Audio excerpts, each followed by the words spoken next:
Hi friends, welcome to my channel. நம்ம இப்போ பார்க்க போகிறது என்னென்னா, என்னோடய ஸ்டைலில் நான் சாம்பார் சாதம் செஞ்சுருக்கேன். அது எப்படி செய்யலைன்னு பார்க்கலாமா? நான் ஒருத்தருக்காக செய்கிறனால நான் ரெண்டுமே சேர்த்து அரை டம்ளர் தான் எடுத்திருக்கேன். அரிசி 1/4 டம்ளரும், துவரம் பருப்பு, பாசிப்பருப்பு 1/4 டம்ளர், மொத்தம் ரெண்டும் சேர்த்து அரை டம்ளர் தான் நான் எடுத்திருக்கேன். அதுக்கு நம்ம நல்லா ஊற வச்சு எடுத்துக்கலாம். 1 மணி நேரம் நல்லா ஊறட்டும். அடுப்பத்தை வச்சு குக்கர் எடுத்து வச்சுக்கலாம். நம்ம தேவையான அளவு எண்ணெய் ஊற்றிக்கலாம். அதில் கடுகு, சீரகம், மிளகு இது நல்லா கொஞ்சம் வெடிச்சதுக்கப்புறமா நம்ம அதில் வெங்காயம் போட்டு நல்லா கொஞ்சம் வதக்கிக்கலாம். வெங்காயம் நல்லா வதங்கினதுக்கப்புறமா அதிலே நம்ம தக்காளியும் சேர்த்திக்கலாம். ரெண்டும் நல்லா வதங்கட்டும். நல்லா வதங்குற வரைக்கும் நம்ம அதை வதக்கி எடுத்துக்கலாம். அதுக்கப்புறம் தேவையான அளவு மஞ்சள் போட்டுக்கலாம். இதில் சாம்பார் பவுடர் போட்டுக்கலாம்.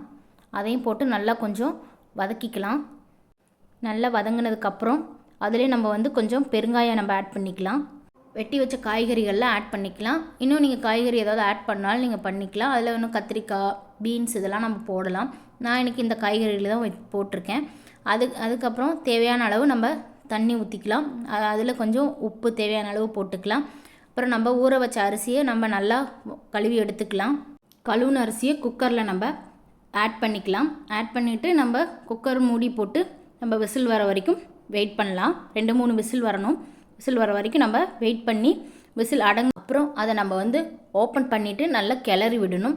கிளறி விட்டு அதில் நம்ம நெய் வேணுனாலும் நம்ம நெய்யும் ஆட் பண்ணிக்கலாம்.